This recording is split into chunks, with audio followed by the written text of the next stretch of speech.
জঙ্গি হাদি তো এদেরই সহোদর। এই জঙ্গি হাদির মুখ দিয়ে তো বেরিয়েছিল। কি শিখবে হাদির থেকে? কি শিখবে জুলাই থেকে? জুলাই থেকে তো শেখার কিছু নাই। জুলাই আসলে একটা প্রতারণার নাম। এই সাদেক কায়েম তো আওয়ামী লীগের ছিল, আওয়ামী লীগের লুঙ্গির তলায় ছিল। এই সাদেক কায়েম রাব্বানিরা ভাই ভাই ভাই ভাই বলতে বলতে মুখ দিয়ে ফেনা উঠায় ফেলতো।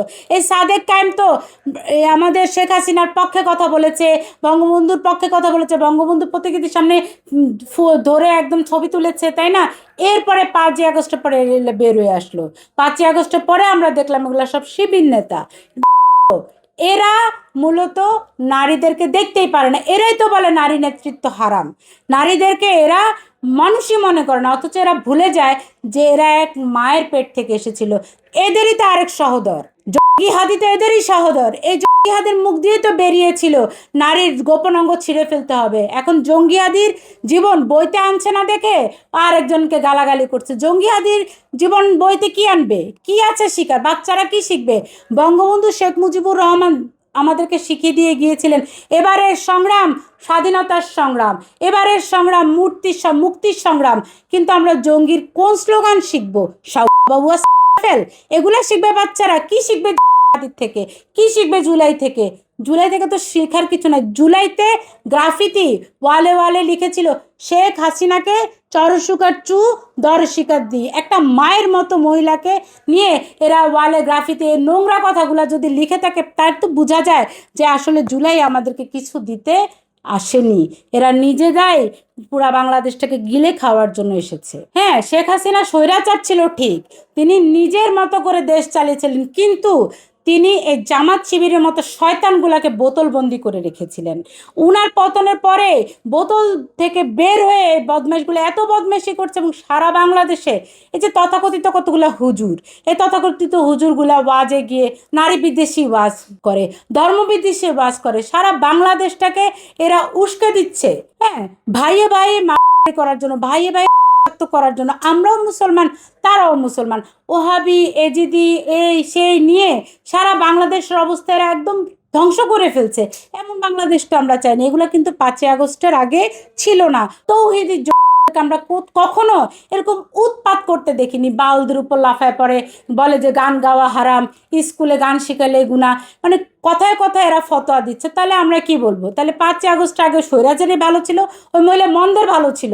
কিন্তু এখন আমরা কি দেখছি? এখন তো কয়দিন পরে আর বেরিয়ে হতে পারবে না। এই যে মাদ্রাসাগুলো মনিটর করে না, এগুলোর থেকে কি শিখবে? মাদ্রাসার থেকে কোনো কি ডাক্তার বেরোবে? কোনো দিন ইঞ্জিনিয়ার বেরোবে? কিছু বেরোবে না। মাদ্রাসা থেকে কতগুলো হুজুর বেরোবে যেগুলা স্লিপ প্রিন্ট করে দাঁড়ে দাঁড়ে খালি ভিক্ষা করবে আর মসজিদের ইমাম হবে। তারপরে ইমাম হয়ে মসজিদের ভিতরে মেয়েদেরকে করে ওইখানে রেপ করবে, মসজিদের ভিতর করে। এখন এই অবস্থা হচ্ছে, অথচ কারো কোনো শাস্তি হচ্ছে না। নায়িকা মাহিয়া মাহি, মেয়ের আফরোজ শাওন সহ আমার নামে জিডি করেছে, থানায় তারা অভিযোগ করেছে, আমাকে তারা বানিয়েছে 1 নম্বর আসামি। এই জুলাই দোকানটা তারা প্রথম, তারা তাদের মানে অভিযোগের প্রথম লাইনে লিখেছে যে 1400-রও বেশি শহীদ। আমার প্রশ্ন হলো, 1400-র বেশি শহীদ কই পেয়েছেন? বাংলাদেশেতে যে গেজেট, সংশোধিত গেজেটের ভিতরেই তো জুলাই শহীদ মাত্র 834 জন। তার মানে তারা মিথ্যাচার করেছে। আরেকটা দেখেন, তারা বলেছে যে 30,000-এর অধিক আহত। বাংলাদেশ সরকারের সরকারি আহত সংখ্যা হলো 13,800, তারা 30,000 কোথায় পেয়েছে? তার মানে এই ভুইফোর সংগঠন তারা শুরুতেই মিথ্যাচার দিয়ে শুরু করেছে। যেই সংগঠন তারা মিথ্যাচার দিয়ে শুরু করে, তাদের অভিযোগে কি যায় আসে? তারপর আবার তারা বলেছে তারা নাকি দেখেছে আমি কোন জুলাই মানে স্মৃতিস্তম্ভের ভিতরে জুতা নিক্ষেপ করেছে। কোনো স্মৃতিস্তম্ভে তো জুতা নিক্ষেপ করিনি।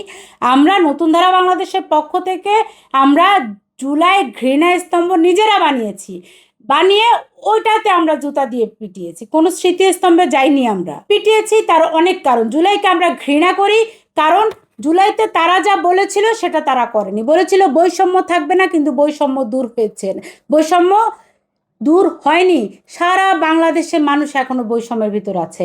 তারা বলেছিল যে ক্ষুধা থাকবে না, দারিদ্র থাকবে না, হ্যাঁ সব আছে। আমার মানুষ এখনো না খেয়ে থাকে, দ্রব্যমূল্য কমেনি। ওই স্বৈরাচারের আমলে দ্রব্যমূল্য যা ছিল এখন তার থেকে আরো বেশি। আপনি সবজি কিনতে যান, আপনি কোনো সবজির দাম 80 টাকা 100 টাকার কমে কিনতে পারবেন না। তাহলে লাভ কি হলো? এরা কি বলেছিল? এরা বলেছিল যে সবাই কথা বলতে পারবে, কিন্তু কেউ কথা বলতে পারছে না।